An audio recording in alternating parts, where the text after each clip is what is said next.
iya ngokuqina mawala ilayinaphu-ke yemthandeni Summer Experience-ke laphana-ke ezobe-ke isemdletsheni-ke ngomhla ka-3 Januwari lo nyaka sizowuqala. La sesibala-ke iy'nsuku ey'ncane kakhulu.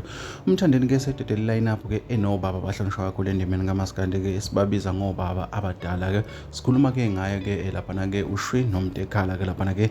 Abantu abaningi-ke bajabulile kakhulu ukubonakala-ke kaMtekhala phinde vele-ke kumaphosti-ke afana nalawo-ke nje ngoba-ke ephinde wadedela-ke noSgwebo kwazoba-ke laphana-ke yena uMbuzeni-ke masokuba-ke ezinye iy'nsizwa vele-ke evele zikhona-ke endimeni-ke laphana-ke.